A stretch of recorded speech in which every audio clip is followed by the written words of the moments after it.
What happened with NVIDIA? Down $500 billion in a few days, which again is so funny because that's like to any other company. I want you to understand that $500 billion of value is like one Tesla. That is like Walmart, the corporation. But on NVIDIA's chart, it is this. The size is so fucking absurd. It's so insane. That's a Walmart of value. Do you understand that NVIDIA has added $2 trillion of market cap since like January of this year? That means in 6 months, they have added, I'm not kidding, McDonald's plus Nike plus Pepsi plus Coke plus Netflix plus ExxonMobil plus Walmart.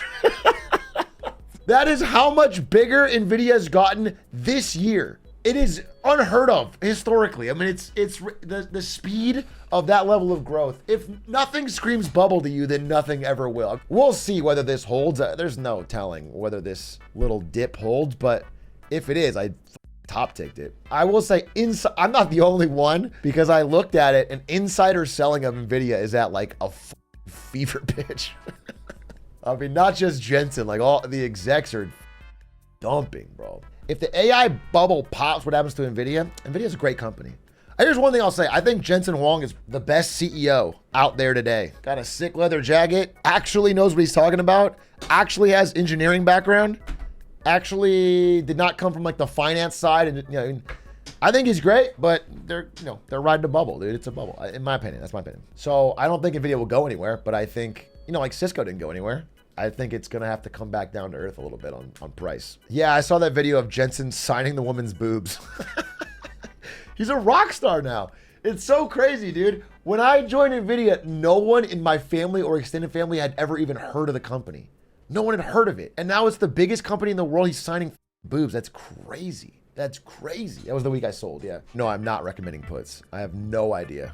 No idea. Predicting anything in the short term in the market is a fool's errand, especially for someone who's not like working on Wall Street with access to the latest and greatest. How much did you make for NVIDIA stock? Great question. I made 13 cents. 13 cents, baby. Lock that in, and I'm putting that, holding that away. That is set up. And that's gains. That's clean gains. You know what I'm saying? 13 cents. Obviously, taxes will take some of that. Got to give Biden his due. But still, little A's college fund is already starting strong. I do think from a business standpoint, AI doesn't currently offer enough benefits as a product. Okay, I can't check your thing right now, but I agree that there are definitely some cool things AI is being used for. Some companies are finding solutions, but I'm seeing again and again, like for example, Microsoft was charging $30 per person per month for business licenses for their new like AI Copilot package. And they had to give all the big businesses that used it huge discounts just to get it out the door. People are not seeing enough value to actually buy that stuff en masse, to spend hundreds of millions of dollars on it. And so we're reaching a point where somebody has to find a way to make money on this. And it can't just make your product a little bit better. It has to like be, people want to pay for it. Like outside of Chat GPT subscriptions, what are people paying for that has AI that they weren't paying for before? If no real revenue comes in, it's stock market hype. There has to be real revenue. Oh, there was a funny story though. You know, there's always those stories of art competitions and then someone enters and wins with like an AI art and everyone's pissed off at them. There was a reverse. There was an AI art competition that a real person won. With this beautiful flamingo. It's a real actual photo and he entered it into a fake AI art competition and won. The first reverse. It's the John Henry of the fight against the AI machine. Humans on top, baby. Hey, Shrek, I work at a large supermarket chain in Australia on the data team. We had our yearly strategy day and basically every project had been shifted into being some sort of AI project. For example, using AI to determine how long we should cook the roast chickens. Just seems a bit ridiculous at this point, how much we're shoving all this into. It does seem a bit ridiculous. That's what I'm getting at. It's getting to the point of ridiculousness where everybody who has promised so much for AI is under pressure to come up with some reason, some rationale, some solution, and they're not finding it. It's just not material. It's like crypto. It's similar to crypto where it's like everyone promised crypto. It's going to change everything. It's going to change everything. And then nothing happened. Nothing really changed. It didn't shake up banking. It didn't replace how we buy and sell things. Nothing happened. It didn't change gaming, you know? And so AI definitely has a more viable future than crypto. Absolutely. It has real world impact, but it's clearly moving slower than we expected. It's just not quite there for use cases in the way everyone promised it would be. And I think it's fun to talk about that. I think it's interesting. My 50,000 person software company just had a hackathon and 90% of the products involved AI, and almost all of them were glorified Excel spreadsheet automation disguised as AI. Yeah, I mean, again, the other thing is people just calling things that are not AI at all AI. That's another byproduct of this bubble, is like things that are just normal computer tasks. Anything being automated by a computer, which what computers already did, is being called AI when it's not. It's not artificial intelligence. It's not even artificial narrow intelligence. It's not even like ChatGPT autocomplete type. It's nothing. It's literally just like scripted algorithms. A few more things that didn't make it to this week's Marketing Monday that I thought you might be interested in. Number one, there is a legal battle over ice cream. Cold Stone Creamery, this is a fail on Cold Stone Creamery. It turns out they are selling pistachio ice cream with no actual pistachios. And so Cold Stone Creamery is being sued. The lawyer for the Cold Stone side basically said, do you expect when you buy Moose Tracks ice cream, there to be actual Moose Tracks? Other food news, oranges. If any of you like orange juice, we'll get ready to pay more at the proverbial pump. There has been a lot of orange rot spreading through Florida and other orange growing nations, causing a huge increase in the price of oranges. Orange juice futures at all-time highs.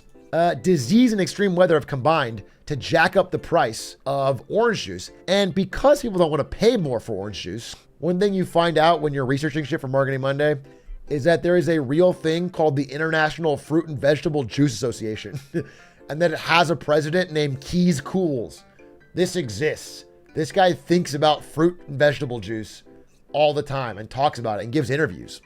According to him, this is a major crisis. He is freaking out. We've never seen anything like it. What they are planning to do is replace orange juice with other juices in the juice. So you might get half orange, half tangerine, or you might get an orange juice like this, where you look at the back and it's like mixed with apple and tangerine.